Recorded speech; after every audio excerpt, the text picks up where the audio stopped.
And a great big hey howdy hey to all my goofy goobers out there. Welcome to Animanic Commentaries with Comic Auzi. And the F who's chewing on carrots.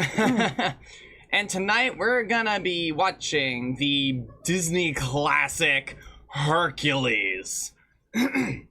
Now, I would say hello in Greek, but I have no idea how to pronounce that. It's all Greek to me, but I'm bad anyway. Large strokes. First things first. Everyone on Disney Plus, you're gonna want to skip the modern 2006 Disney logo. But unlike some of the previous examples of like The Little Mermaid, where it's just ruined everything by changing the logo, this one doesn't actually impact it too much because the logo is just a front runner, and then the movie truly begins with its musical sting after the logo's gone. So everything's good. Just make sure you guys skip the front logo and know that my copy of the movie has the classic 90s logo as God and Jesus and the Holy Spirit intended. Now, or I guess as as Zeus intended, I guess I should say. I was gonna say wrong theology there. Yeah, I realized it after I said it. As for me, this movie is a movie for me because I grew up on this movie from the theater. My mother had told me anecdotes of me being in the movie theater and mimicking Pegasus while watching the movie, going me. That explains so much.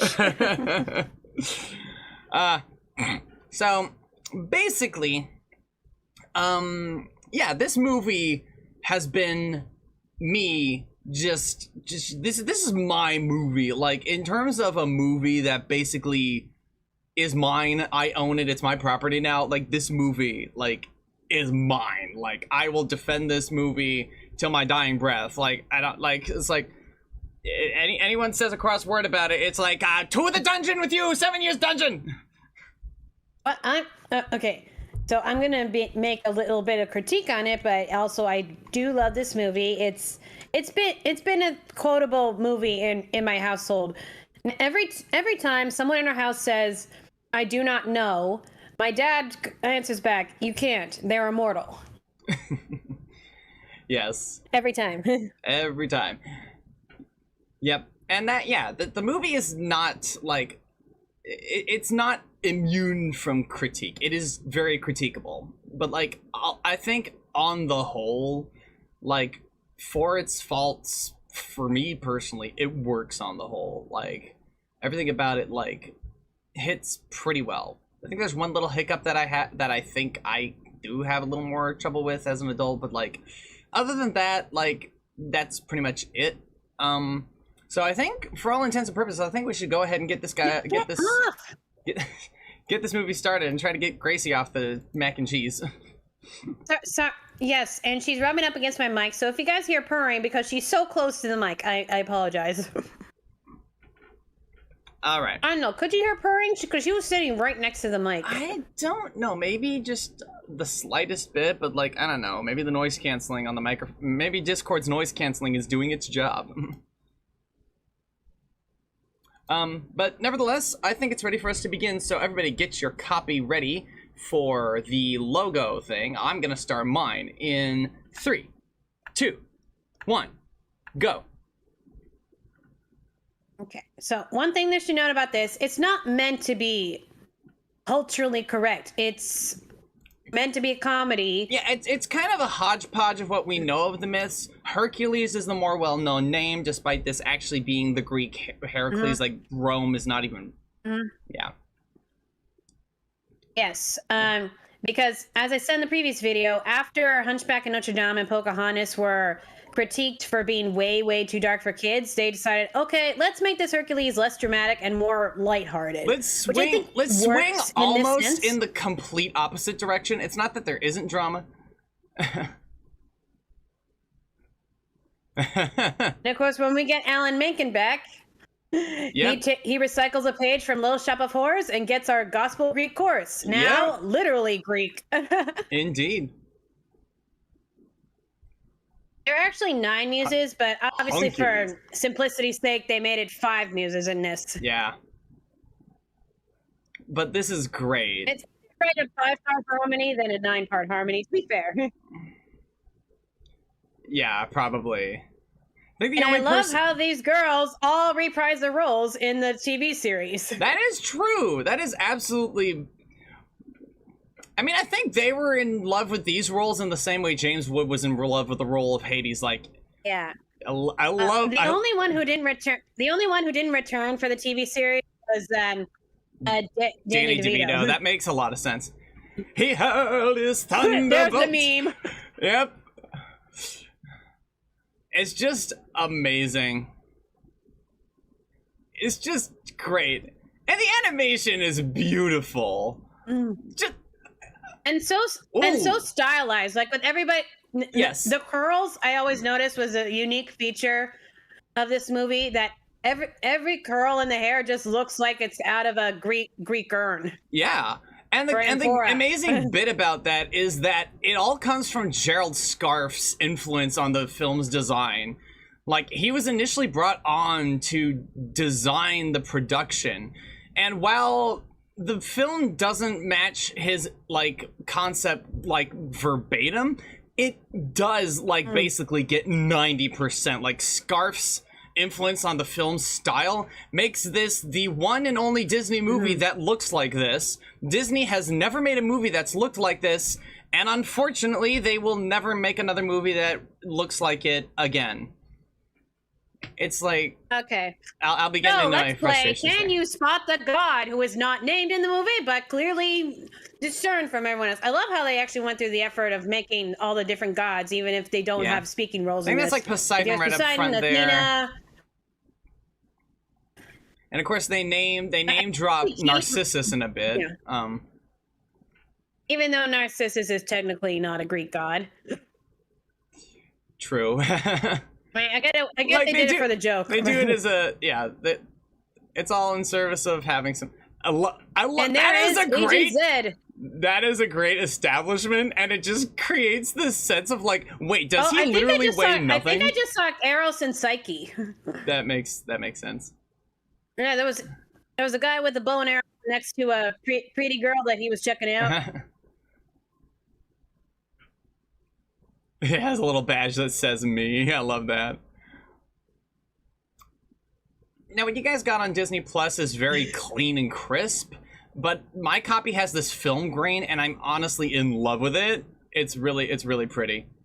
That was definitely Dionysus back there, yeah. Yeah, I love how they actually keep most of the design. There's Demeter and Persephone way in the back. You know what's really great, though, is like Dionysus actually does roughly resemble like what he looked like in Fantasia a little bit. Just a little bit.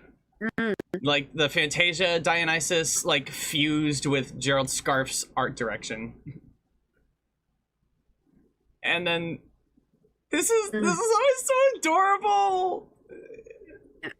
I think Pegasus in mythology was Perseus's companion. Come on. Yeah, it's a I think horse. so. Yeah, like Perseus was the guy who fought Medusa, right? Am I thinking of someone else? Yeah. What was that? Yes, that was correct. Perseus was the Medusa guy. Okay. Sorry, I'm eating carrots at the same time. Sorry, no, that's fine. And if you, it's just so sweet, and then the moon immediately turns. And just the art director's choice that he's the only one who doesn't have the god's glow up. That is true. That is true. The only glow he has is from the flame, and it doesn't even have like a halo around it.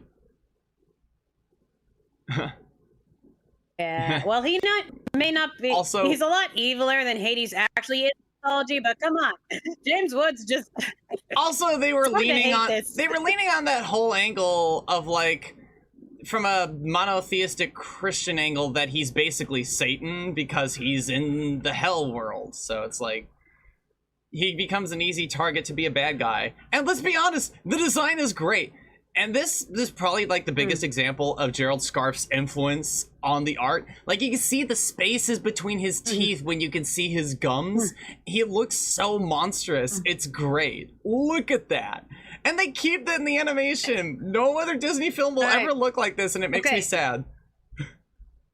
Okay, before we leave Olympus, I want to say I love how they kept most of the designs they had here when they did the TV series. Most of them. Yeah. There are a couple exceptions. They didn't have to, but they did. Continuity. I mean, give them some, I mean, they already had designs. Why Ooh. change them? And this song is great. This is an underrated little musical. This is a lovely little interlude. It's underrated. Ruthless. I love. Here's another bit of the influence. You can also tell with how fun and bouncy the animation is that another person who had a heavy influence on this film's aesthetic was animator Eric Goldberg. Because like this whole movie has Genie from Aladdin energy, and honestly, Gerald Scarfe's art does lend itself to that. It's very sorry. I'm going to be the broad Greek and mythology exaggerated. buff in here. So Cerberus actually means spotted one or something in Greek. So Yep. Cerberus is literally named Spot. That's just the most adorable thing. Pain and Panic just might be two of my favorite evil. Going under Kronk and Iago. Yeah. Honestly, they make a great duo. Mm-hmm. I also love the way they're doing this with his hair fire.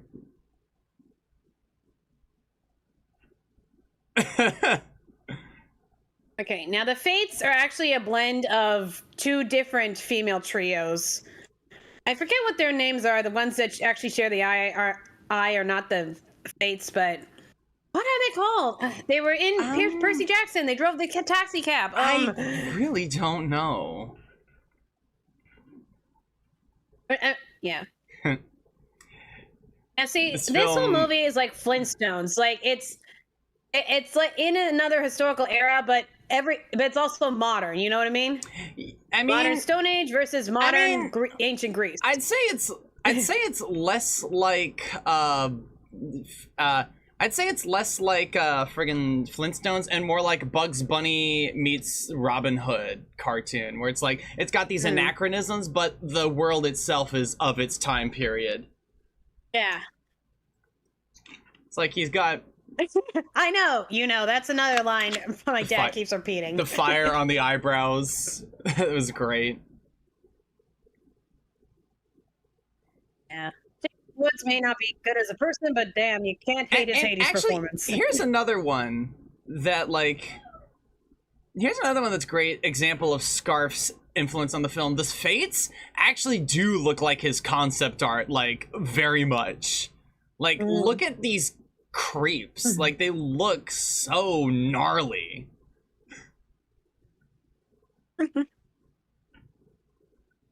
Diamond, is it Diamond? Damon?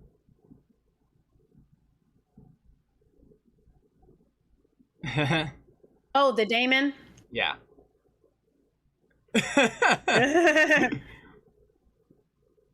Is James Wood just Jewish because he also calls Hercules a I think Yutzlater? And he's like, I think so. It's like, is he just Jewish? I think he's just Jewish. Yeah, the ancient Greek god is Jewish.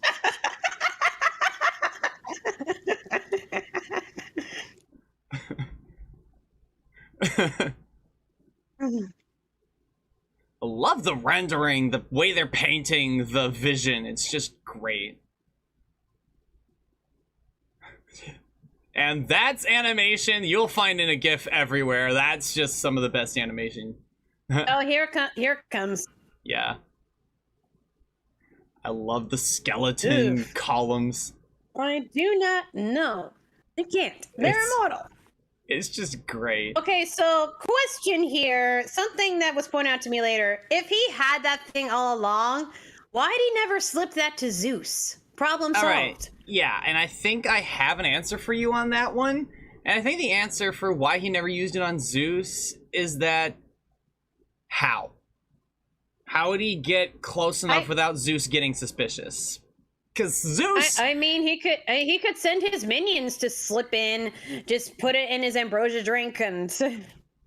I mean, yeah, obviously Zeus is not omniscient, but, like, I think he'd still be too wise to Hades' tricks. Like, he knows his brother. Okay, have you read Greek mythology? Gods trick each other all the time. Zeus included. Yeah, but like the funny thing is that this Zeus is being portrayed. He does. This I mean, come on. They managed to steal Hercules here. Why couldn't they slip a potion in a drink?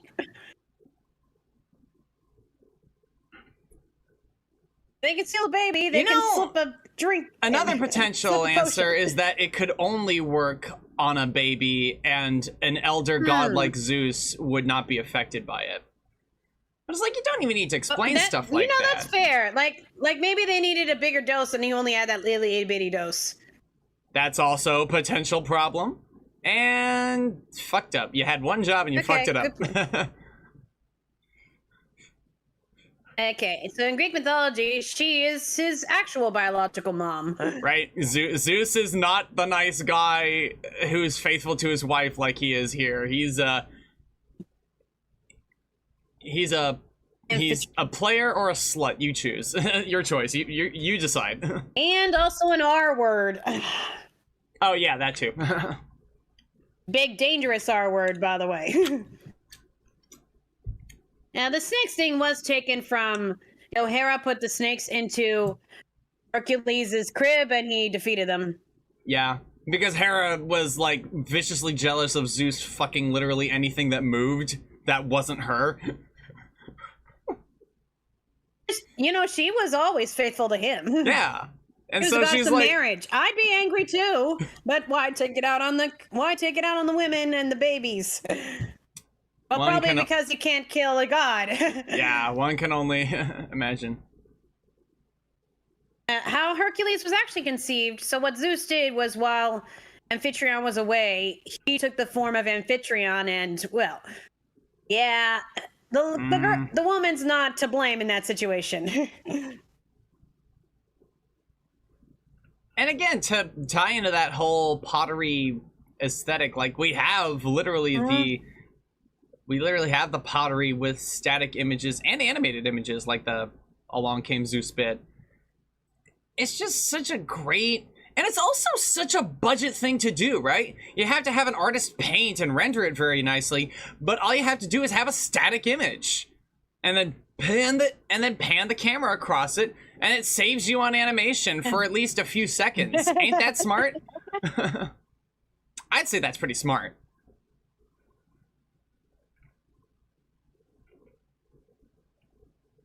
And then they're just kind of presenting the next scene, and God, that's a beautiful crossfade. I love that so much.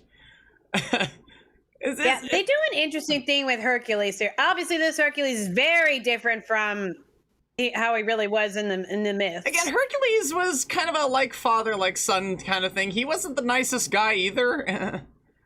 There was a theory that he had epilepsy, and that's why he went into those fits of rage and destroyed people, because he was having a seizure, having a bit of an episode there. Down. Yeah.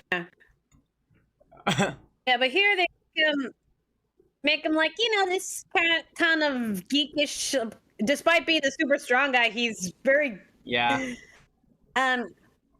a cinnamon roll. That's what he is. Isn't he like the original Disney himbo? He's not really stupid. He's just kind of. He's a little scatterbrained. I think that counts. We know that guy. He didn't say the magic word. It's the Chicken Man. That's right. And Tantor. Well, we'll get to him later. Yeah, we'll be getting to him. That's that next week.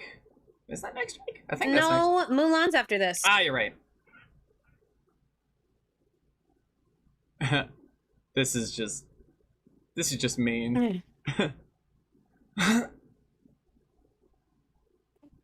he puts up 4 fingers. He put up 4 fingers. No, he says 5 and holds up 4 fingers. He says 5, holds up 4 fingers. Okay, no. He says 5, holds up 4 fingers, and there's only 3 of them. Yeah, and it's not an even number. Either way, it just doesn't work. It just doesn't work at all. It's like 4 uh-ohs in one, and I love how they did that. Yeah. And, you know, how often does this happen? You think, like, okay, now that was definitely your fault. Like, the other half, you know, that was an accident, but you threw that the other way without thinking. You know, Wayne Knight Like, is really good with that. Marketplace. He's really good with that nervous voice. Oh shit. It's. Yeah, I could say Wayne Knight went through a lot of Disney stuff in the 90s to me. He's got that voice. That kind of voice. He's got a great voice. He's got a great voice. A recognizable voice, but he can also play different characters. Though Tantor is also kind of a nervous character. Remember? He did play Zurg in the TV show, yes. Which is, and it's awesomely, by the way. And they really got to put that show on Disney Plus. Yeah, but stupid Pixar doesn't like the show. Who cares what Pixar thinks? Disney owns the show.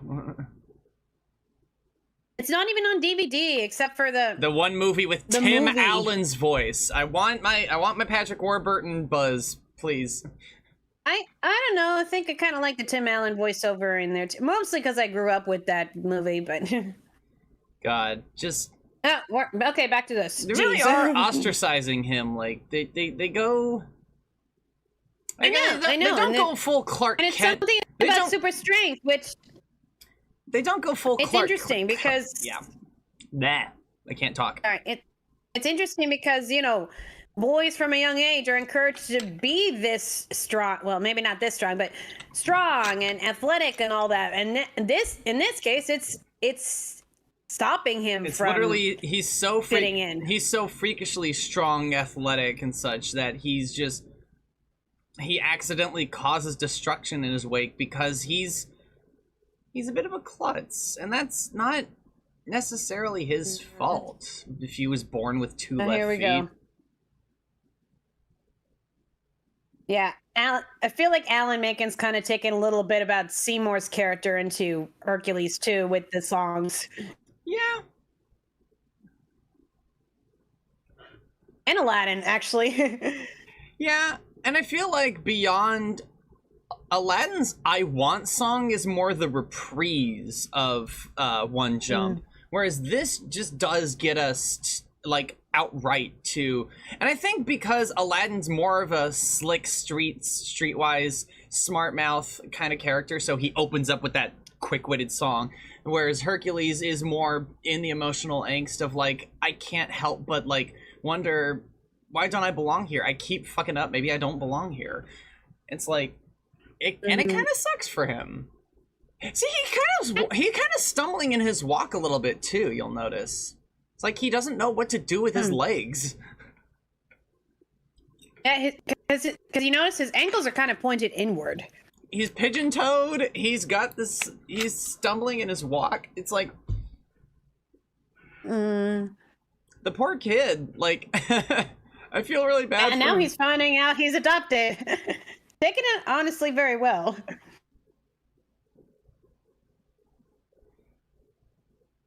Yeah, and I love this moment. He's like, yeah. It's gonna, yeah. Yeah, we needed that. It's like, yeah. It's like it's not that I don't love you, but you know, I think need to do this and find out where I came from. I think what's also really great about this is that for their brief screen time, they have at least the father has a great presence, which gives you an impression of the mother as well in a way, even though she doesn't say a lot. And we do cut back to them later. So. He never forgets his adoptive parents. He never does. He never forgets them. This just kicks over the tree. Look, he made a bridge. It did what? 10 seconds? 11 tops. Yeah. I remember there was an episode in the TV series where actually Zeus helped him see that, I'm a god and I'm an awesome dad and all, but don't forget, these are the people who took care of you when I couldn't. Which was a cool message in that particular episode. I honestly like to point out, like, religious inaccuracies like Sunday Salam and shit, or like him kneeling to pray to Zeus. I consider those anachronisms. They're made for the audience of a time period and a location that are familiar Okay. with it. Like the American Christian audience is going to be more familiar with Sunday, and they're going to be more familiar with kneeling and folding the hands like he did. It's like, let's just say there's a reason my Greek friends said, "Oh, I like Disney movies except for Hercules." there's just things they don't get right. I went to school. It's I went almost to school with on Greek. purpose. No, because they were raised on that religion. I love that face. That face was so Don't worry good. about that old religion. It's also kind of funny that he's voiced by Agent Zed from Men in Black. Zed, Zeus. Yeah. God rest his soul, Rip Torn. Love this. And they're able to just do this scale that they wouldn't do otherwise by just having him bring the statue to life.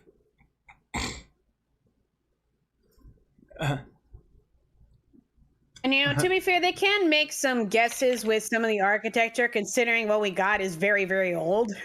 Yeah.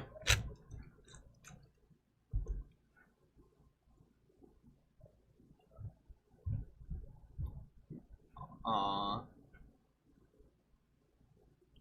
He's got two dads, and they both love him. They both care about him immensely. Two moms. And two moms. And two moms. He's got two sets of parents, and they both care for him immensely, and it's great.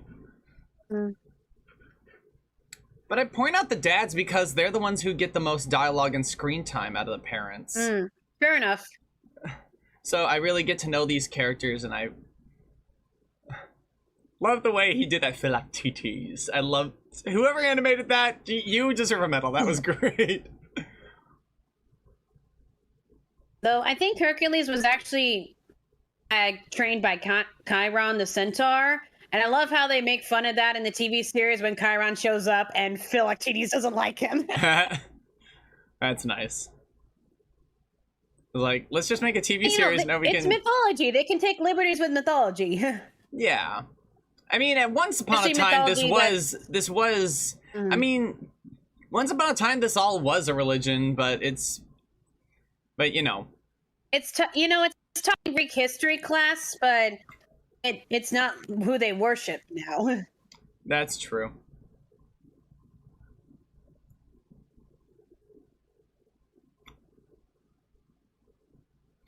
And get the nicest and we get a very hopeful reprise.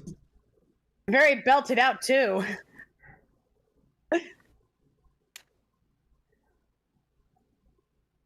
God, as if the fly off into the moonlight in Aladdin wasn't already pretty. This is amazing right here. I like the clouds are really nicely rendered. God. Tick tock, planets are on the clock. Yeah. I mean, I get they're showing that to show how much time we have, but that doesn't make any sense the way they set it up. No, it wouldn't look like that from Earth. No, but that's the visual. That's a reference to the Colossus of Rhodes. Nice. But the point is that we were introduced with the planets being all in a row with the vision, so that's the visual the audience is looking for. Yes. But those planets would include Earth. Well, yes. So you wouldn't see it like that from Earth. Animation makes liberties. Okay, I definitely think that animation is Eric Goldberg there. That was just so his fingerprints there. Yeah.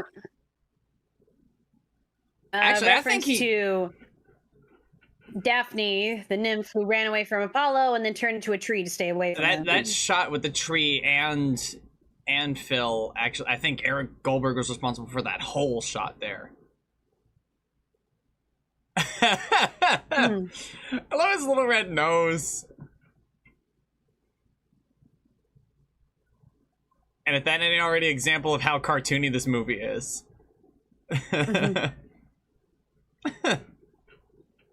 I just realized Danny DeVito's Italian, right?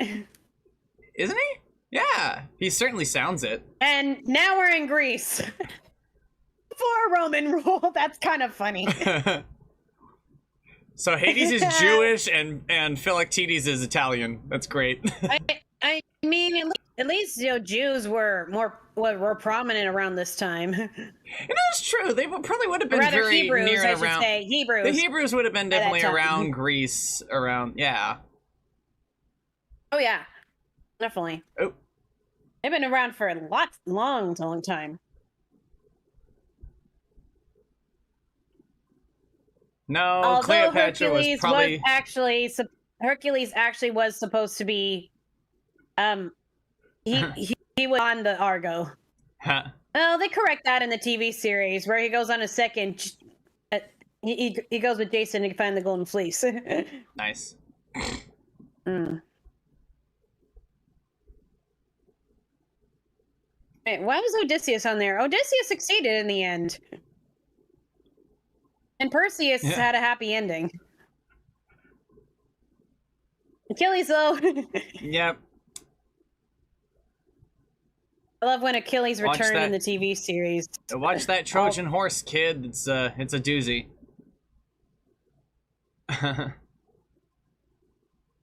This is also great framing here. Aww. I love the hope in his eyes there. Yeah, and he just happens to look like Hercules. Yeah. I mean, that's just... he says that, go the distance, but that's a boxing term. What do you have to mean with that in any regard there, Herc?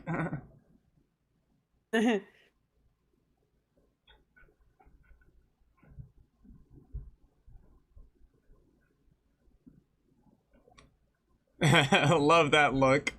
And that was definitely an Eric Goldberg drawing that face. Why are you laughing, Phil? Like half of Greece is a child of Zeus. Not in the Zeus is faithful to Hera Disney Greece. I find it funny though. It is amusing. What was an overly sarcastic productions that like being a child of Zeus is pretty much like being I don't know having an asshole. I guess I don't know. And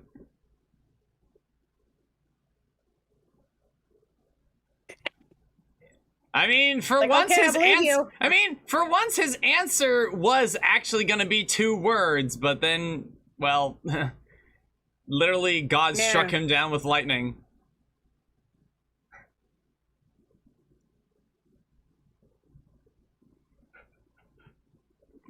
I gotta give Danny DeVito a song. He's not a big singer, but it's like enough for the song to work.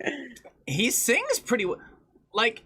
In fact, I think this is still before they would have started doing pitch correction on their singers and their actors. So because they got a different kid to do the singing voice of young Hercules, but for Phil here,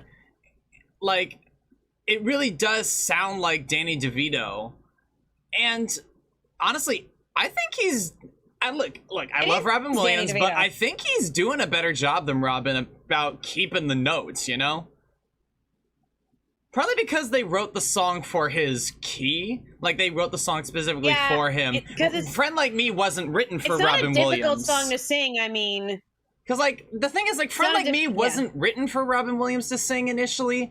But this song was written for Danny DeVito, so they would have written it for his range, likely.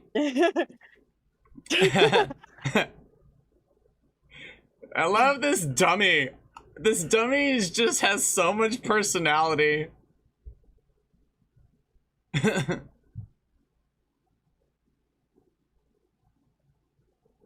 Yeah, there aren't any really big notes until towards the end. Yeah. Karate Kid reference. Yep. Again, they just keep going. Goodbye, Kid Hercules voice. Yay! Now your build actually matches your strength. I don't think old Hercules gets a musical number at all. Which I guess is fair. He doesn't. Probably didn't need another one. He doesn't. Love it. It's really well animated too. The way he just goes through and that the boomerang course. thing, and then he does the Zorro thing with the arrows. Yeah, Danny DeVito held that note really well. That was great. Just tosses the damn aside. I know it's not real, but still. Yeah, Shows how he's still a little. The poor dummy. Because now he's getting overly cocky. Yep. He's not a dummy, just a bit. He's cocky. He's naive. He's innocent, and which makes him a bit of a doofus, and that qualifies him for himbo status. You know, he and Ariel really are cousins. They're redheads. They're a little aloof. And they want to belong in the world. They want to find where they belong. Part of that world. And here she comes. Yeah. On the topic of centaurs. Hello. Yeah. I mean, where's Law and Order when Special Victims Unit when you need it? Jim Cummings can play a nasty motherfucker. Like, just give it up, give it to that. Also, this is a really funny joke. This is a really funny joke.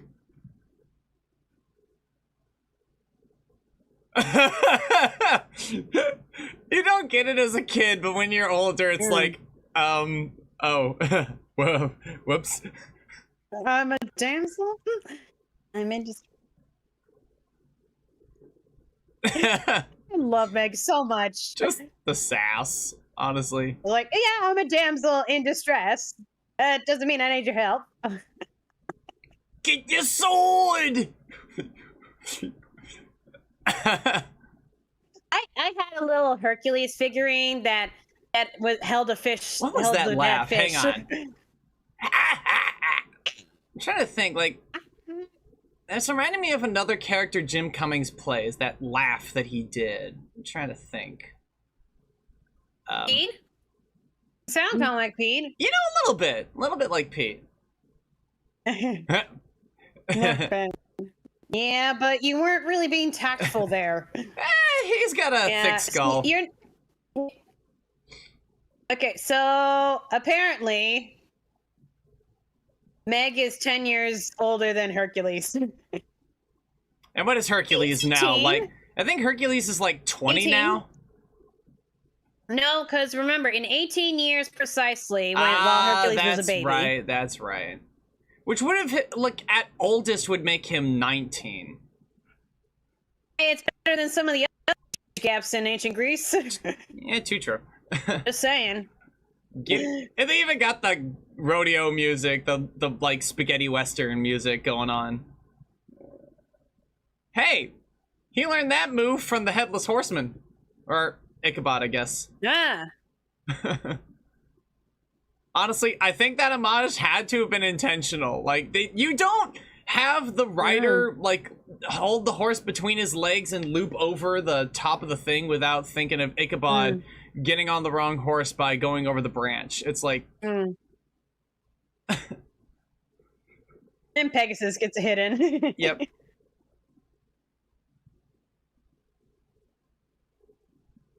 Okay.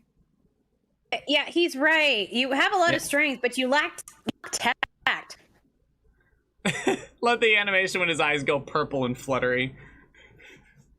Okay, that's definitely an Eric Goldberg face again. He originally said blue eyes, but then they changed Meg's eyes to purple, so it's still lip sync to blue.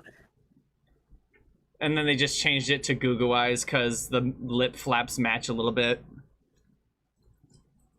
Oh, just love the way her hair is animated. Maybe he was gonna like say baby blue eyes, so that like pair of big Goo Goo eyes fell into syllable count pretty easy. I just love her.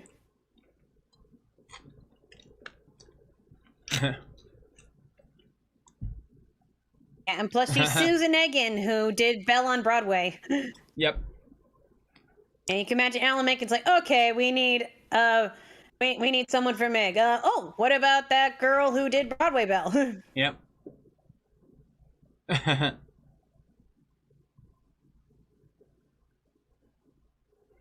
Of course, she gets to be a lot sassier as Meg. I think Pinto's like not just like a car thing. I think it's like there's a pun there. It's like a Greek pun there somewhere.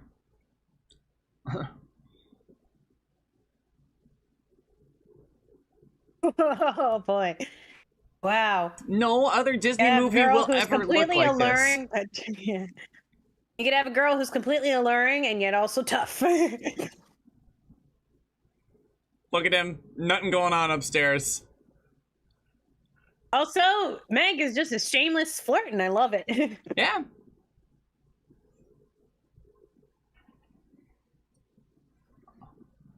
And now off into the spooky section of the island that nobody noticed was just 2 feet away.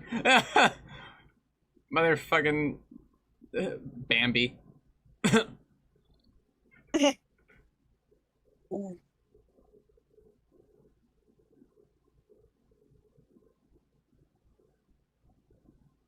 No other Disney heroine has this kind of arc. Nope.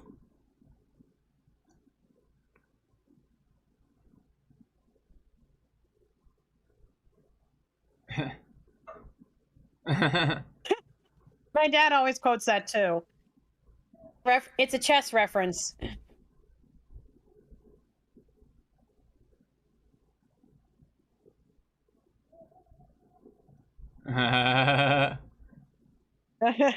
It's oh.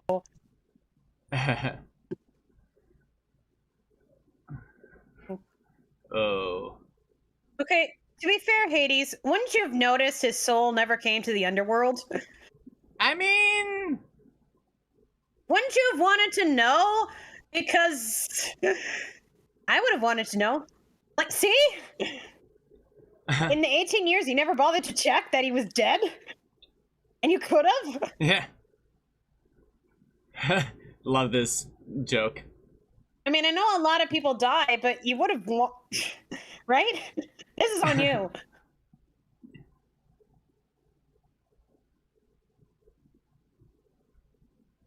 More Jewish. Yeah, phrases. more Yiddish words going around. Destroys half the woods.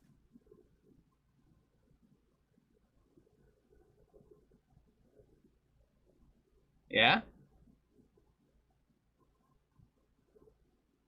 These two actors also came back for House of Mouse and such. Yeah. Pain and Panic. Yeah, again, like... It's such a good They duo. really like the... It's like when you get actors who really loved a role that they performed, it's like they'll come back. They will always come back. The Big Olive. They're literally just going on the New York angle here.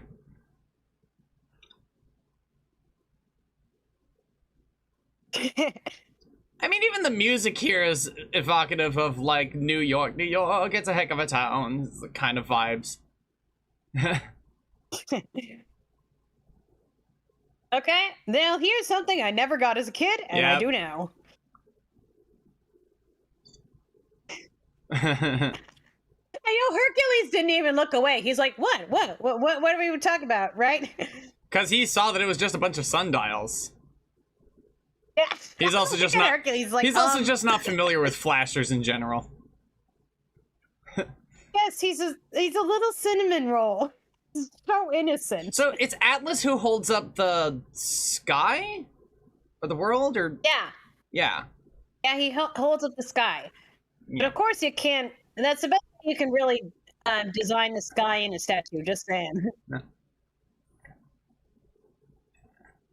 There's two Jim Cummings voices in this little gathering. Okay, that whole thing. There's a meme going around that Hercules predicted 2020. Like, so were the fires before or after the earthquakes? And then he needs a plague of So that old man is basically his Tigger voice, and the other guy is like Jim Cummings like tough guy voice. That's just Jim Cummings being a tough guy. I first saw that in the trailer too. Yeah, that line, that animation just sticks with you.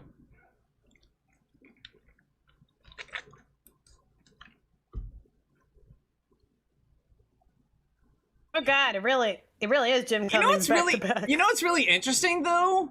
That guy might be his grandfather potentially, like, or at least you can theorize that they do bear a bit of resemblance to each other. Uh-huh. Oof.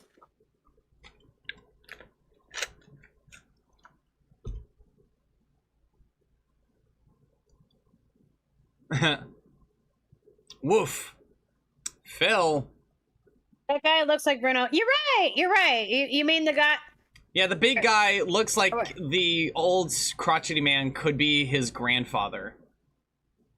No. The guy looks like Bruno. The one with the cat. You mean? He does kind of look like Bruno. Oh, yeah, it was Squad. Okay.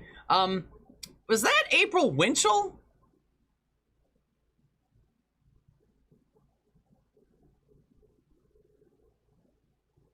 I'm gonna have to check the credits for her name. She'll be in the W section in the alphabetical credits. Of course, now that she's working for Hades, the audience knows that she's overacting here. What we got here is what the kids call dramatic irony. Yes.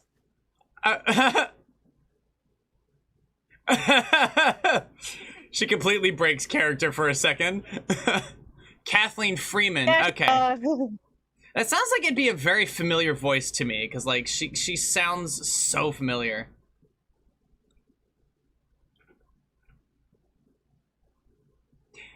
Honestly, that doesn't make too much sense to me. The fur is your butt. Whatever. You know, actually, maybe it does make some sense. I mean, let's just not think about it too much. And love the Roman numerals here. Being 911. Kathleen Freeman, Blues Brothers. Oh, was she the nun? She was the nun, wasn't she?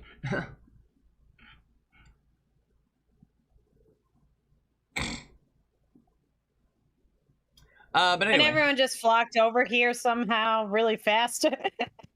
Okay, I think this is like one of the first few times as a kid where I recognized, oh, he's actually strong, because that rock is much bigger than Zeus. Really like strong.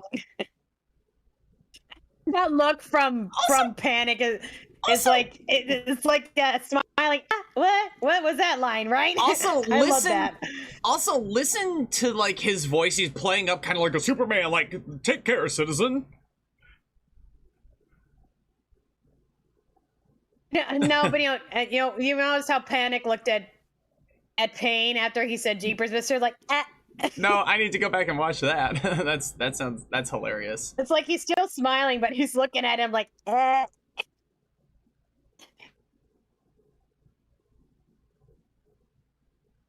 And here's a fully CGI creature. Like, fully CGI animated creature for a Disney movie. Probably the first. It works for this guy. Because I think they really wanted to keep Scarf's design, which they do, but they felt like, oh, it's so complex. I think it'd be much easier if... And also, one of the things I love about the design, he's got those 2 legs and that fat tail and nothing else. He doesn't even have the 3 heads, just the 1 head to start out. It's like, I love how they do that to bury the lead. It's amazing. And this creature is so fucking freaky. I love it. Yeah, well, could you imagine, like, doing how many heads they ended up, like, I don't know, 20 traditional? I mean, that in a way might be the exact reason why they did it as CGI on the whole. It's not like the design is difficult to draw. It's that drawing all those heads would have been insane. They definitely drew that tongue, though. But of course, like, I think you got it. At a certain point, you can't just 3D model every element of such a thing. No one even, like, no one's, yeah, everyone's just, like, doing more face palms than actually worrying about Hercules there. That's 2D animation. That was seamless. Like, that was friggin' seamless. For a more lighthearted movie, it actually gets kind of gruesome at some points. I mean, to be fair, I think this is one of those kind of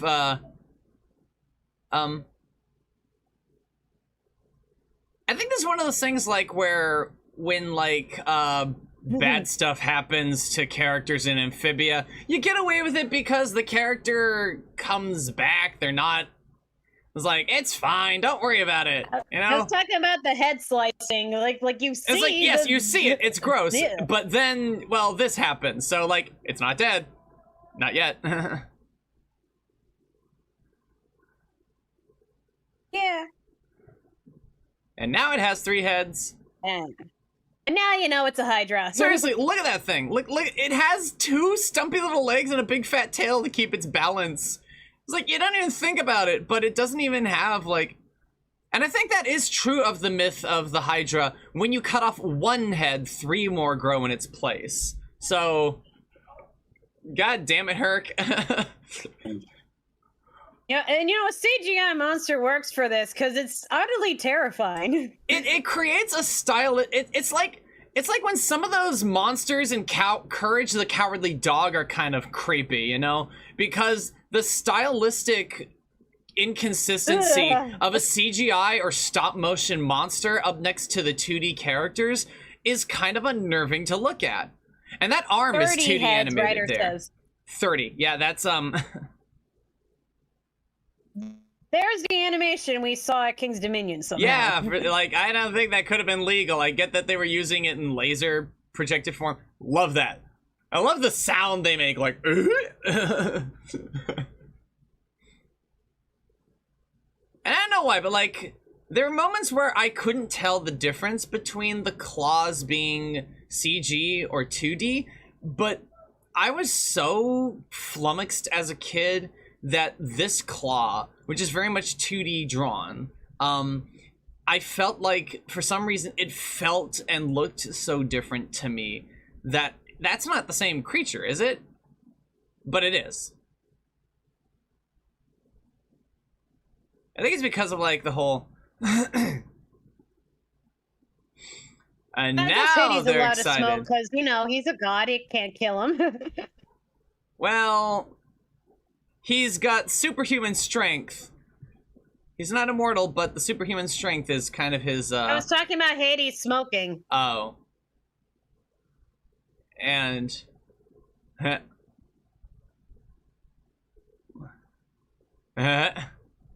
Hades mad is an understatement. Obviously, when they have this song on the sing-along, they just cut from picking them up and it's like, you won by a landslide, and then cutting to the animation of them walking away, and then they start the sing-along here. And the color change! This is so great. They just get this orange tinge and their purple dresses. It's so great. Oh boy, you can't see me, but I'm jamming here. I can feel the jam. The something board, I forget how you say it.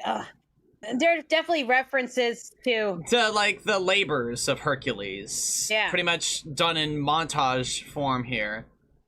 I don't remember all their official names. You know, the board. I love that's such a clever. Nice on you, David Zippel. Yeah. David Zippel's a lot of fun. Gotta give him that. We'll get David Zippel again in the next movie. And now they're... And the Nemean Lion. Yep. The Hercules It looks store. a lot like Scar. Oh, say that 5 times fast. That's like Harpy. No, not the Harpy. It was a Stymphian bird, something like that. I don't know about that one. That's just kind of a sea serpent. I love the color changes they're going through. It's just, it creates a real vibe. Okay. And if anyone, and if anyone's wondering why Hades doesn't just kill him himself, it's going with the Greek god rules. And then you can't directly kill. Look at him go. Anybody? Yeah, and they get a big payout. Yeah. Yeah, Greek athletes got merch. They really just the Greek Minotaur actually did. The Gorgon and these endorsements. Just that was the Minotaur, Medusa, and another bird thing. And the Marilyn Monroe reference. Yeah. Hollywood stuff. Yep.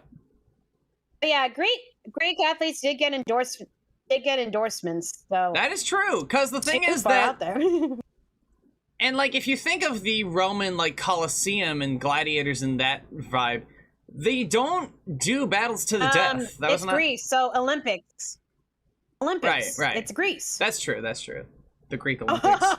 Yeah. Here's another great moment from Hades. Mm-hmm.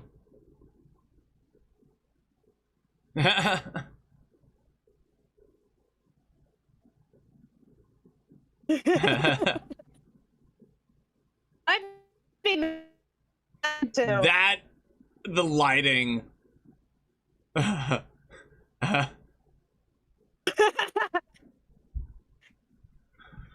used to have that cup. Yeah, I was gonna say around the time Disney had to have been selling that. Yeah, I think You we have got it at the built-in movie merchandise. theater, and you one of the sellable cups. And oh boy.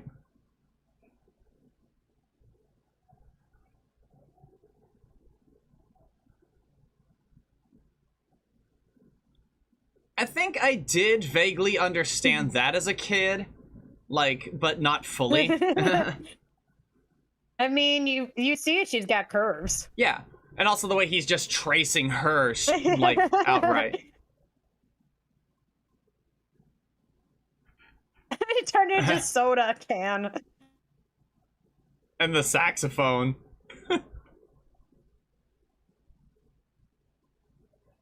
Something interesting about Hades, he doesn't actually flirt with Meg. He's just like, yeah, do this for me. Yep. If you consider the TV series canon, we learned that guy is Adonis. Woof.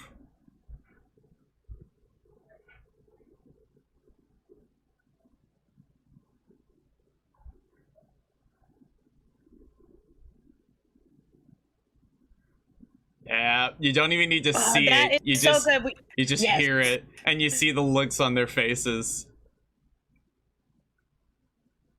Yeah, we find out in an episode where we meet young Meg, and Down he when goes. she meets young Hercules.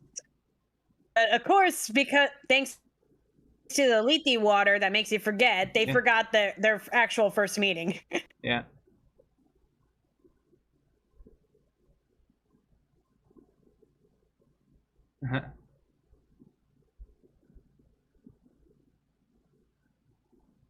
Ah.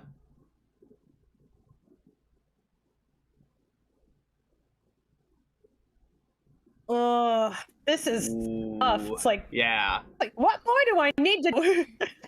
Yeah.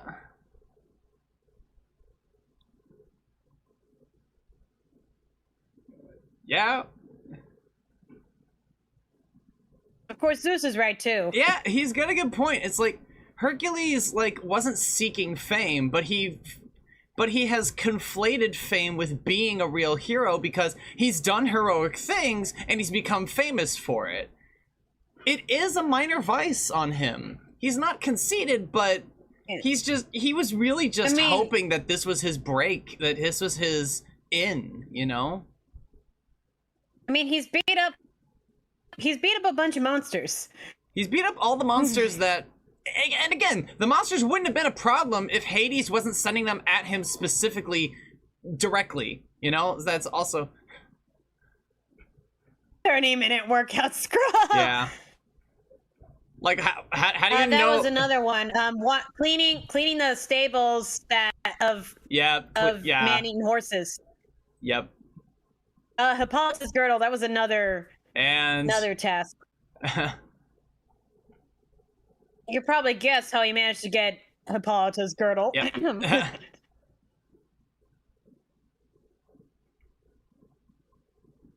And here's Scar. He does make a pretty good throw rug, you gotta admit.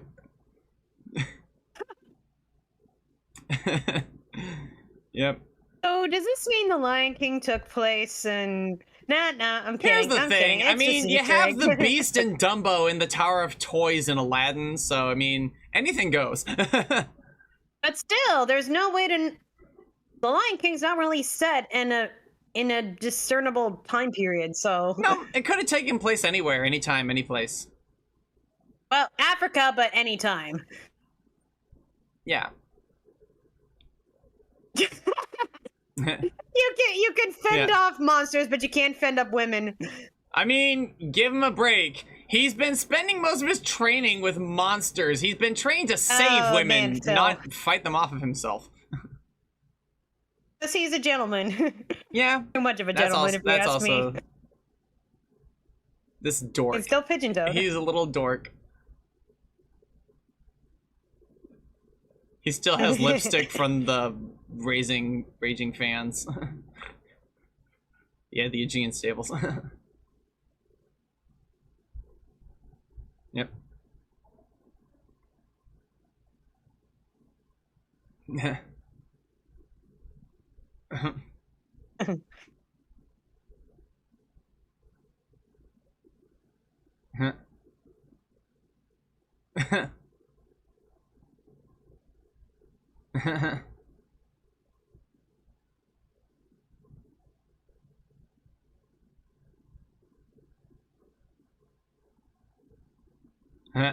You lift up the back wall. I mean, be fair. It's easier than going over.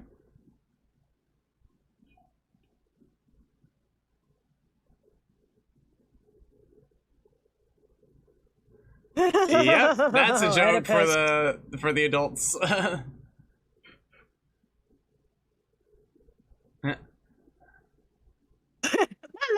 The birds.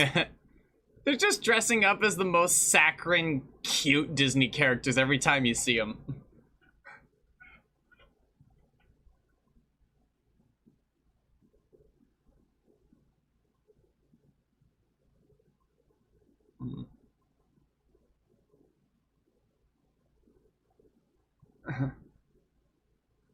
It's like, what? It's like, so you're not against foot fetishes? Like,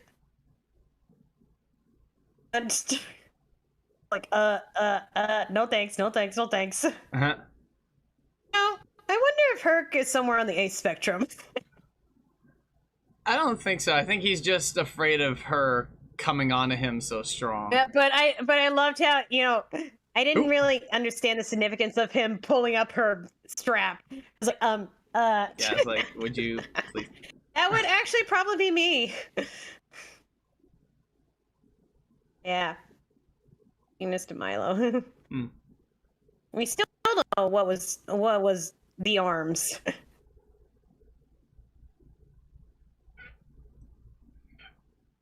Oh. Oh.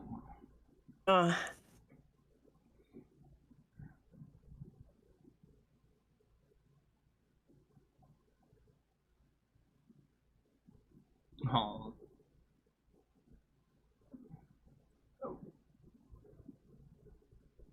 That was a double take. Yeah. Just, I love how she literally got poked by Cupid's arrow. It's just really great. Aww. No, she really does care.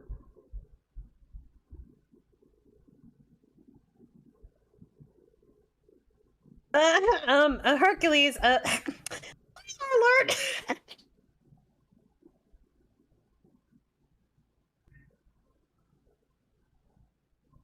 Just turns himself into a helicopter. Spoiler alert!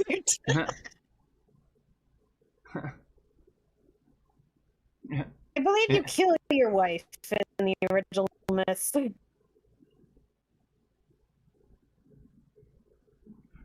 Yeah. Meg was a combination of all of Hercules' wives. Like, I think it was the second one who unknowingly killed him with a poison shirt. Mm.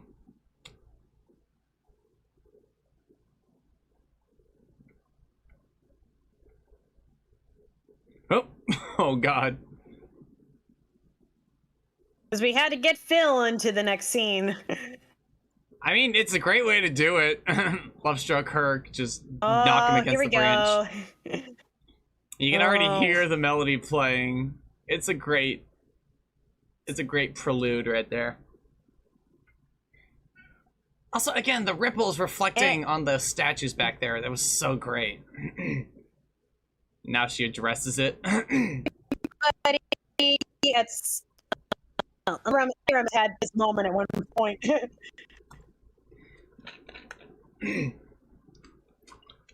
Once again, I think the color palette thing with these is really more so in the basis of that they're stone and now they're just reflecting the light that they're being projected on.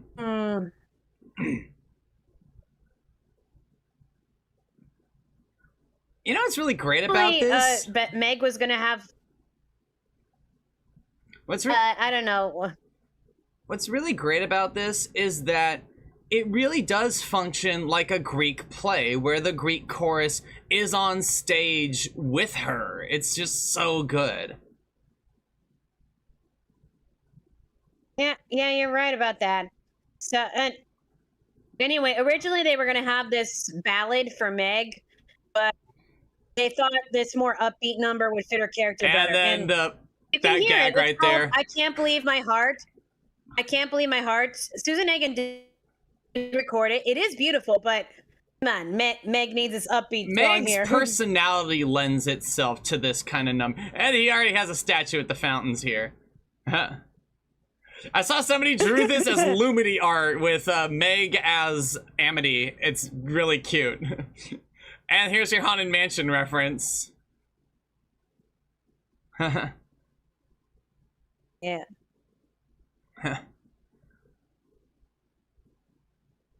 Yeah. Aww. And we kind of just wrap background here.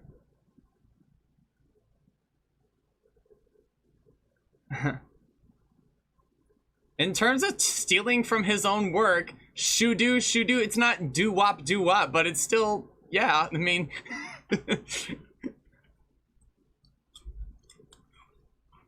And this is an entrance right here. Tearing lovers apart. Yep.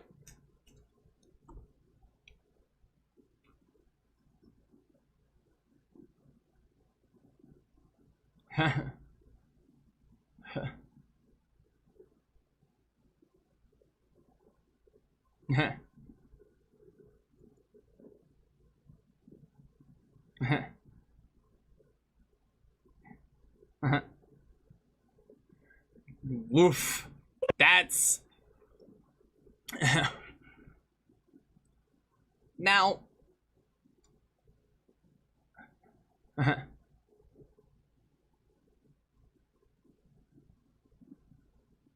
Someone did a Has-Been Hotel comic using the characters doing that with this kind of dialogue.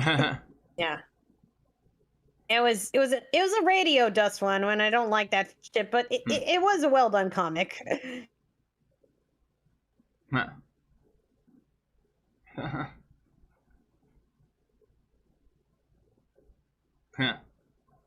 Yeah. You hear the honest, you're sweet, but you're a guy. And that grin.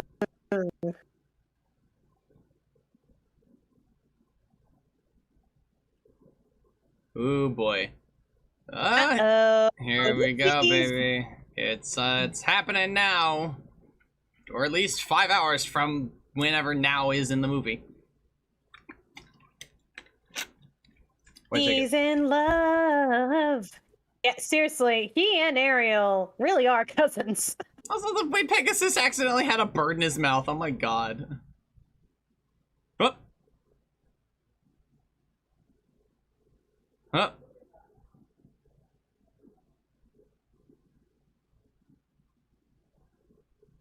It's really great. What's really great about all of this is that they both have only half the information. Like, Phil doesn't know, like, that she actually does care. Hercules doesn't know that it's My Little Pony. It's My Little Something, alright. Oh god. And she was really leading him towards the stable. Yeah.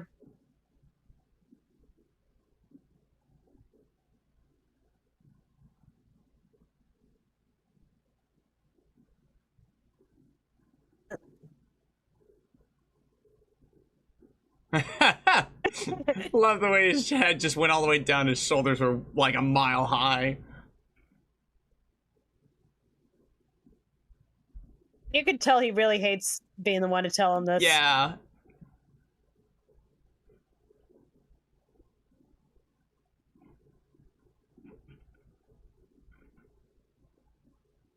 Ooh, and now it's getting red. Ooh. Ooh. Ooh. That must have hurt too. Yeah, but what hurts? That's probably like the one moment of rage that we get from what this hurts Hercules. worse, the emotional pain or his ulcer acting up again? I mean, I'm surprised he came out of that unscathed, because... I mean, he's trained enough heroes to know a chump. He knows enough here. Like, he's probably toughened up, like... And when you realize this is when they officially first meet. Yeah. Well, unless you count the TV series as canon. Well...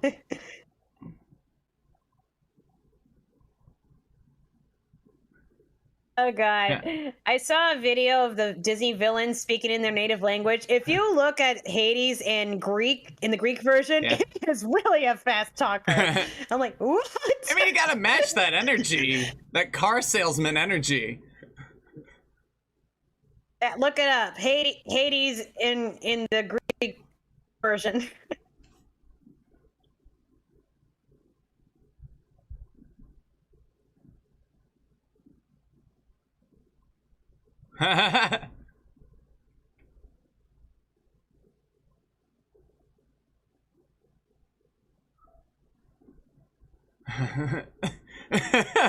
Trailer moment.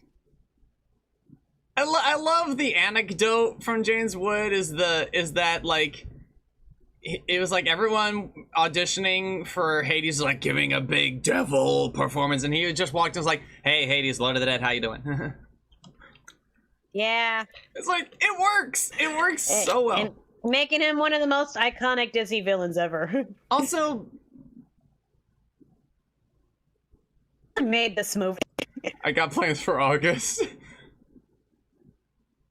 Which is interesting because August wouldn't have been an official month at this point. Well... It really wouldn't have, because August was added by Augustus Caesar. Yeah, yeah, but I guess you'll also point out that he spends time with the Fates, and they mentioned indoor plumbing, so... Fair enough.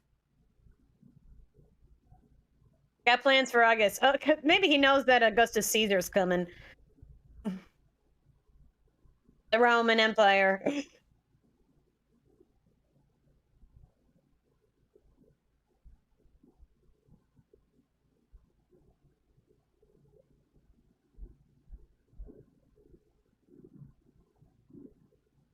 Yeah, Hades, you could have kept that part to yourself. Well, no, see... But no, you're mean.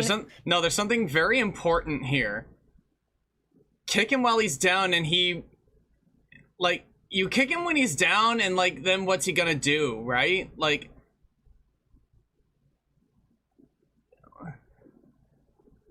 It's like, you point out, like, with Hades, like, his whole thing is, like... He's making a big stink of it, and this art is really pretty. Like, my god, that is so pretty. With all the planets there, it's just great. CGI on the carriage there.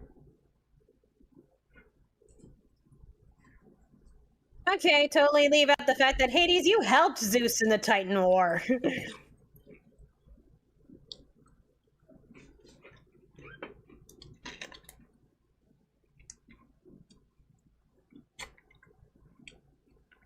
Love the lighting there, too.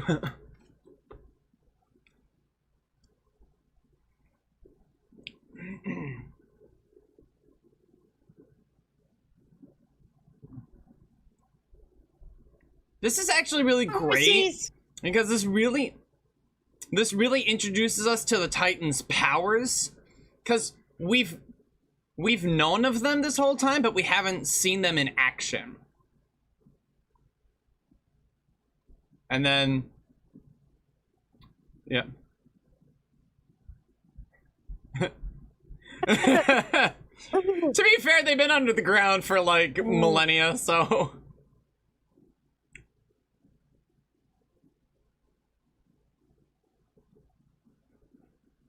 Here comes the Cyclops, here comes the Stone Giant. So yeah, Hermes is, I think, modeled after his actor. Yeah. Because it sounds like he's like a pretty famous comedy actor, like with that voice. Like. And you know, like, purple sunglasses apparently his thing. There's this. With the limp and everything. See, they put the detail into all these gods so that the mythology buffs would recognize them. And that's Apollo. Yeah. And his chariot. Hey, didn't we ride Apollo's chariot? Yeah, at Busch Gardens. Yep. Yeah, they did put the charioteers in the front. He's associated with David Letterman. The gods of war, and then the god of the sun. Yeah. Yeah. Wait, Keith David. Keith David is who? Keith David is Apollo. He's what? Apollo. Oh, Apollo. Damn. Very small role, but. Ooh. Hercules still really doesn't think, does he?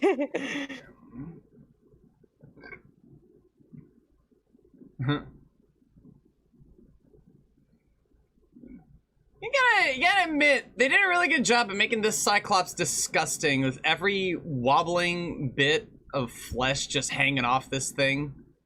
Like this giant, one-eyed man. And they animated very well, though. Like, it's like... It's ugly in a good way.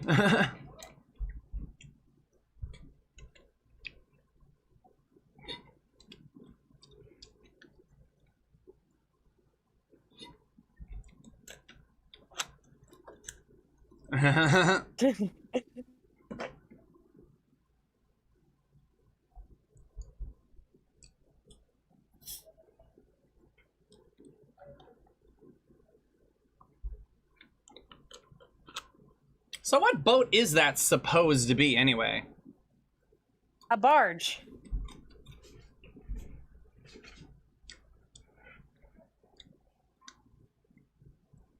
But considering the Cyclops is on that island, I wonder if that might be Odysseus's ship.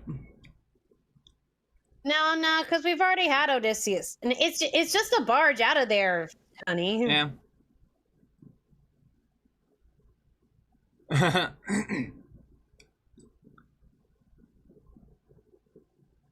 Are you really surprised? You're really surprised? You know, for someone who doesn't have his godlike strength, he's taken a beating. Well, maybe he still had a little bit of godly immunity. A little bit. Well, not entirely immunity, but at least resistance. And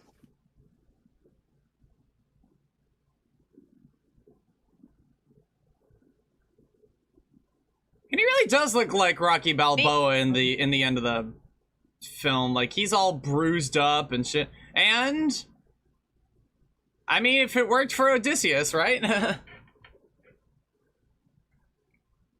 I saw this in a Star Wars movie. I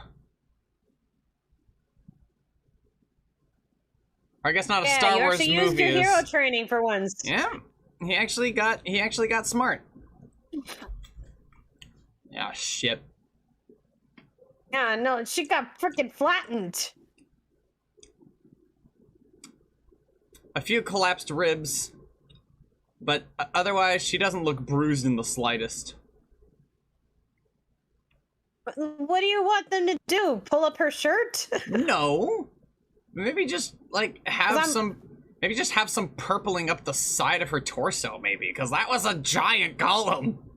Yeah, well, we still can't see the side of her torso because she's wearing a dress. We can see it right under her armpit there.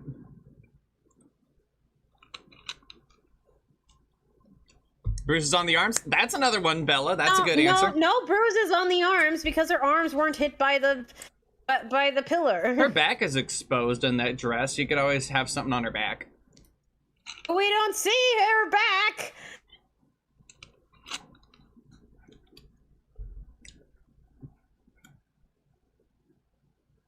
Off to the races.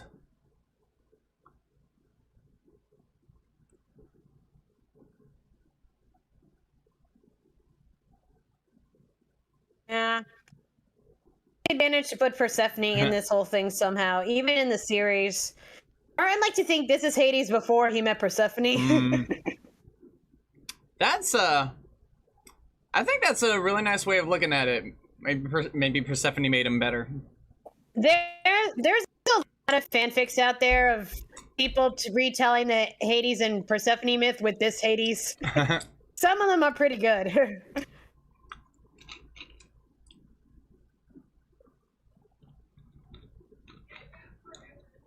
I love that animation. they kind of hint at it in the TV series when Hades is like, "Oh, I hate spring. All the love about." Like, "Oh, if only you knew, boy." Yeah.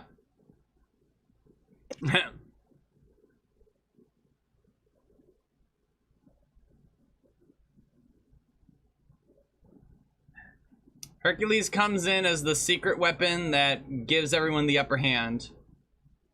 Yeah, Scribe, look them up on fanfiction.net. In fact, there's so many of them, Persephone is actually included in the character list. That is great. Just like she doesn't show up more than a visual cameo, but she's still included in the fanfic character list. Obviously, Hercules is taking a bit of a page out of Pecos Bill's book there.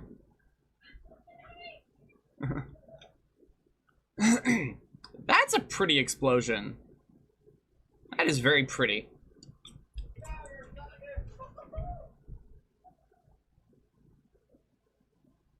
Now, see, if you could tell that Meg was close to dying, why didn't he know that Hercules was dead this whole time? See, I think he knew that Meg was dying because Hercules had his strength back. Because, like, she had to have done something to fuck it up, right? Like, she had to have gotten hurt, and thus Hercules got his strength back. Based on their verbal agreement, which I'm going to come back to in a minute. Okay, but still, if he never bothered to check that Hercules was dead this 18 years, that's on you, Hades. And you had the resources to check. Yeah. I'd want to know that the guy I want dead is dead. If I rule the underworld. I think the one hiccup is the minor mood whiplash here. You know, it's like we had our big comedy rescue scene and now we have to go do Climax 2.0. But honestly, I don't even mind the Climax 2.0.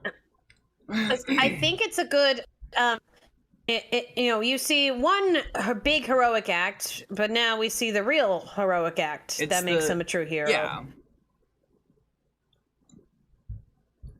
And I want to pay very close attention to the wording.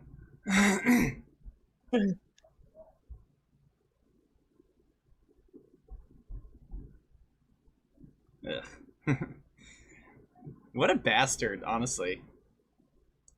That was another task, taming Cerberus.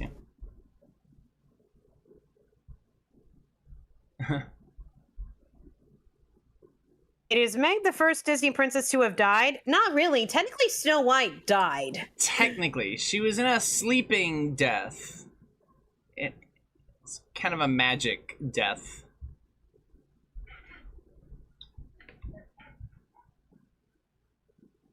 I mean, she was dead enough that, like, she had no pulse and wasn't breathing and all that, right? Now, here's something very important. Hercules says, take me in her place, right? And this is a verbal agreement. And he just says, she goes, you stay. And that's the thing. That's the thing. So many people think, oh, he reneged on the deal. But it's like, no.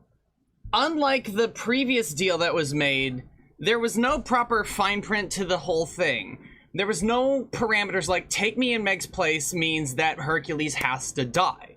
And if he can't die, then the deal isn't broken. It's just, well, it's a loophole. It's the God clause, I guess. Yeah, Deals made with gods are non-refundable, non-negotiable. Yes. Okay.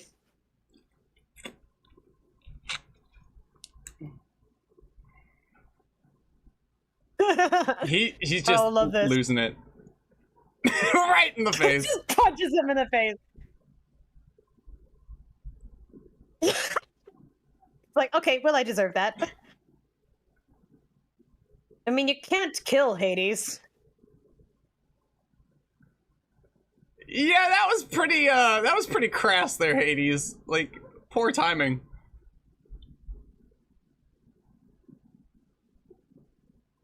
Hercules is I mean, no, Hades is not. Nah, never mind. Radcliffe survived. But yeah, Radcliffe, Hades, they don't die. Unlike yeah, I mean, like other Renaissance. The thing villains. is, like, Hades may not have the glow. Jafar didn't die either, at least in the first movie. Yeah. Yeah, he wasn't dead. Yeah. Because like he may not have the glow, but Hades is a god, so he's not gonna die in the River of Souls. He's just gonna be very perturbed. So he's the third Renaissance villain who didn't die at the end of the movie. Pretty much, yeah.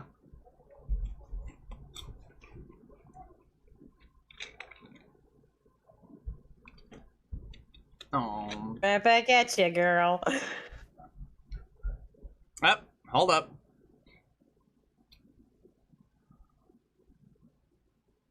Off they go. To that magical kingdom in the sky. Welcome to Disney World. I mean Olympus. They really like Apollo's voice.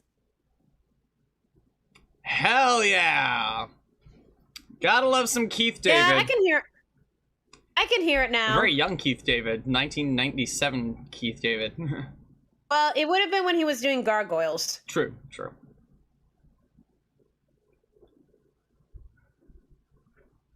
Okay, so Persephone is definitely in the crowd, and, well, she's definitely accepted as the Persephone by the fans. I think she'll be next to Demeter, who is the one in green. She's kind of pinkish.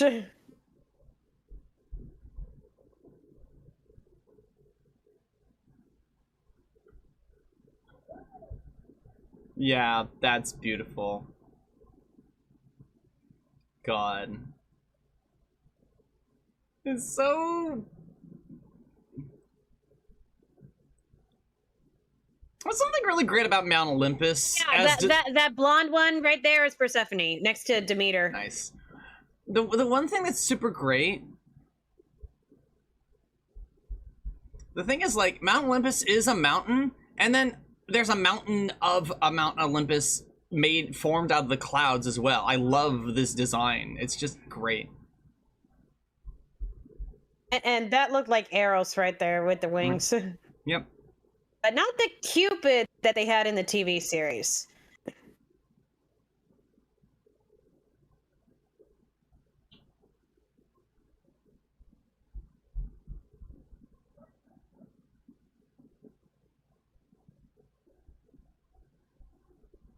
Okay, which I call bullshit because there are lots of gods in Greek mythology who got their mortal lovers to be gods.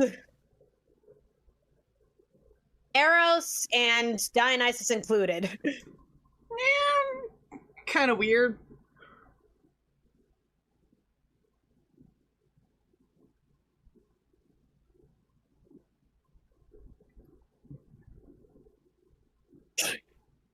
I mean, it's Aphrodite. She gets around.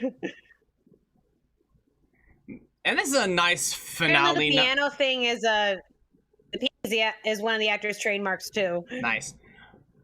I love the finale, and like he's with his adoptive parents again. It's just so great. Yeah, I guess like most of his friends are still on Earth, so yeah. And honestly, would we have it any other way? Oh, Ryder, come on! That's so dark. I don't get it. It's a reference. Directed by John Musker and Ron Clements. So yes, Ariel and Hercules definitely are cousins. So this was the contingent, right? This was like Katzenberg was like, all right. If you make me one more movie, like you did Aladdin, you did Little Mermaid. If you make me one more movie and it does super well at the box office, then I'll finally let you make that Treasure Planet thing you really want to do for some reason. Yeah, but... And even after Katzenberg left, Disney did follow up on that deal. Gerald Scarfe. Yeah. Anyway, what I was saying, guys. So, yes, Hercules and Ariel are cousins, not just because they have the same directors and the same composer and they're redheads, but because Ariel's dad is King Triton, who in Greek mythology is the son of Poseidon. Yeah. So that makes... hold on. I'm doing the math. Triton is Hercules' cousin, which makes Ariel and Hercules first cousins once removed? Probably. Yeah. This is a pretty shortish movie now that I think about it. It is pretty short. Go the Distance, Mencken lyrics, and David Zippel. Yeah, Reform and Michael Bolton. Okay, so adult Hercules. They definitely take some liberties with Greek mythology, but I think it's a great way to introduce kids to Greek mythology. Phil, supervising animator Eric Goldberg, Hades. Nick Rayner. Ken Duncan for Meg. Ellen Woodbury for Pegasus. She did a really good job on that character.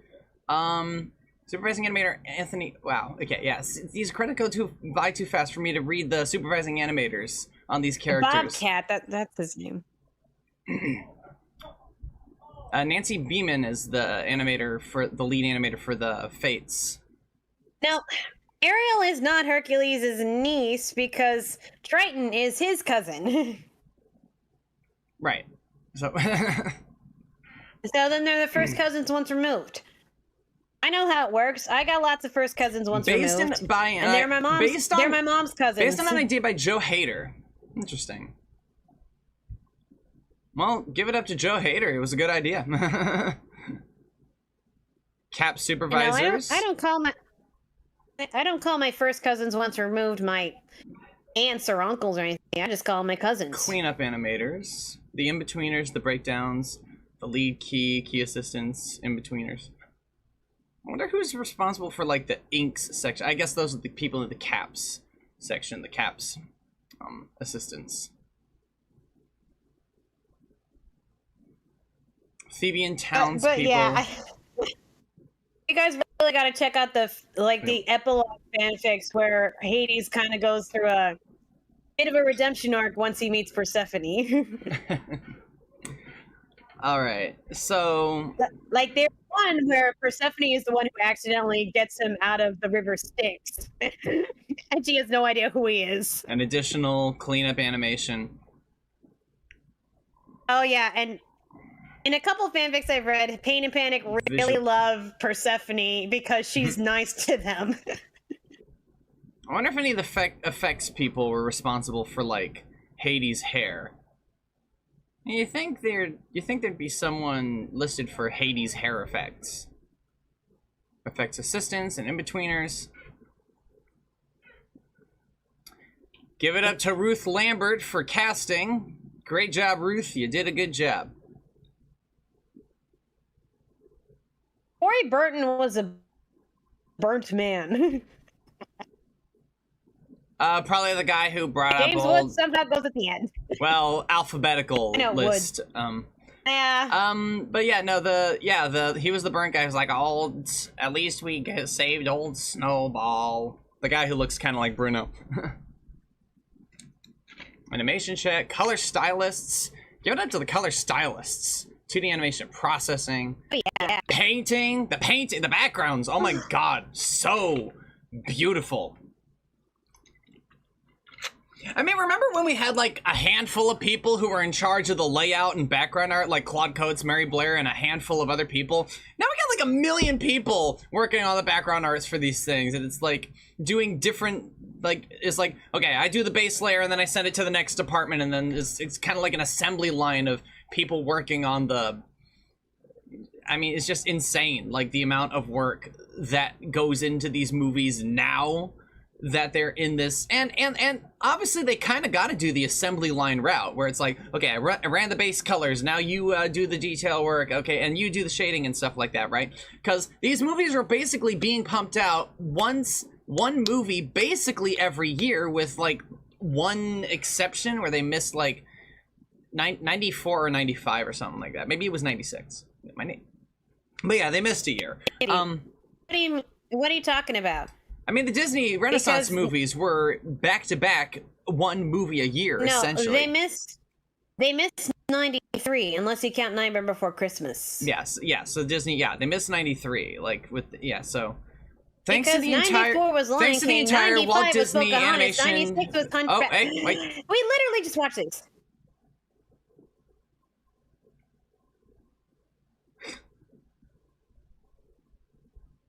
I mean, you're a god. You got time. Like Pluto, they want to name me Pluto? I wouldn't even name my dog Pluto. So that was Hercules. God, what a lot of fun, right? I mean... Oh, yeah. I mean, just put it into perspective. It's one of those things where it's like... I think a lot fewer people, like the Arabian American, like, ethics groups, like, were really upset with Aladdin, but I don't think anyone really got upset at this movie, and because it was really doing its own thing. It was like, oh, we're gonna take the Greek myths and legends, and we're gonna just kind of throw them in a blender and see what comes out. We're just gonna have fun with it. We're just gonna Okay. You know? Right. Obviously, they don't get in trouble for it, but let's just say the Greeks themselves are not really big fans of this movie. Sure. I mean, it's pretty much like I mean, we grow up with the Grimm's fairy tales. They grow up with the Greek mythology, and if you get even a slightly detail wrong, especially with the portrayal of Hades as kind of satanic, it's the same thing. Misconception. I mean, it's the same thing that Marvel, like, even back in the comics, did with Loki, which is, just not correct, really. Yeah, brother. But like, that's neither here nor there. Because, God, the animation's pretty... And I don't even see Loki being that bad. Like, he helps the gods a lot. Yeah, he's a little bit of a gremlin, but like, okay. Yeah, but no, really, the worst thing Hades has ever done, it was, well, kidnap Persephone, but even then, he's like, he's one of the big gods that's actually loyal to his wife, like, except for that one time, but then Persephone turned her into a mint plant, so, yeah. That's how mint came to be. But yeah, like, no, because like when it comes down to like this movie, it's like, I think this movie, like, in its own way, it's like, if I wanted a kid, like, to be introduced to the Greek myths and legends, and I wanted them to be really interested in them and want to know more of the stories, I'd show them this movie and say, like, if you liked that, you should see the original stories. They're very different, but they're all like, this is where the Hercules came from. And it's like, and the stories are also interesting, and there's so many different heroes. I mean, there's so many different heroes, there's so many different stories. There's the maze and the Minotaur, and then the Icarus and his father, like, were trying to escape because Icarus's father built the maze for the Minotaur. It's like, he was the only one who knew how to escape it, so it was like, don't let that man out, otherwise he'll be able to tell other people how to escape it. You know? Yes. So it's like, and that's how I got into it. So, especially when we started learning about it in school, and our assignment was, okay, so pick a couple of myths. Here's some books that you can look through. Yeah. And I saw there was something about Hades and Persephone. Like, oh, there's a myth about Hades? So I remember him from the movie. And I'm like, wait, Hades had a wife? And it's one of and those so things... I was hooked on that story. But like, it's great. It's like, I think like, and because it's one of those things that I think I've come to a thesis statement like on comic relief is that, like, I don't think comic relief serves the purpose to relieve tension so much as comic relief wears down the emotional barriers of the audience. It gets you laughing, it gets you happy. And because the comedy wears your emotional barriers down, the really heavy stuff hits harder. That's why Megara's death is so upsetting, or why Mufasa's death is so upsetting. We've had this happy-go-lucky, upbeat movie up until this point, and then the shit gets serious. Except Mufasa stays dead, and Megara is one of the fake-out deaths. Yeah, but that's, well, that okay, but they established that fake-out death early on by saying, you sold your soul to me to save your boyfriend's life. So they set a precedent that this can happen. Like, we don't know if he died or whatnot, but like, we know there's a precedent for, you know, bringing a character back one way or another. Like, given how many people travel to the underworld to bring back their loved ones, probably likely he did actually die. I really gotta, speaking of which, I really gotta see Hades Town. Just bringing that out. Like, I gotta see Hades Town. That story sounds so... you missed it while it was over here. Darn, well. Well, that's gonna be it for Hercules. Honestly, just so much fun. It's so pretty. And I'll go on. I'll go on, like, as we go along. And especially when we're out of the Renaissance and into the CGI era, I'm going to be talking about how disappointed I am that Disney doesn't make movies this stylistically interesting anymore. But we're not there yet. We're still in a very stylistically interesting era, and up next is Mulan, which, in the same way that this movie mirrors, like, Greek urns, the next movie very much matches, like, Chinese, like, ink brush. Like, they literally open the movie with ink brush art being drawn. It's like... This is great. It's gonna be so good. Looking forward to next week. God, it's like, yes, and that is my movie that I think my earliest memory of going to the movies is probably Mulan. Yeah, Either that or Toy Story 2, but this definitely. Yeah. If Hercules was the movie that grew up, it's my movie. Mulan is probably my favorite film in the Renaissance. And it's always a toss-up between that and, like, Aladdin. Because Hunchback is like Fantasia, and Aladdin is like Dumbo. It's like, one is a beautiful painting, and one is a beautiful cartoon. I appreciate the painting, but I like the cartoon more, if that, makes sense. I guess it does. All right. But anyway, we'll talk about that's gonna be it.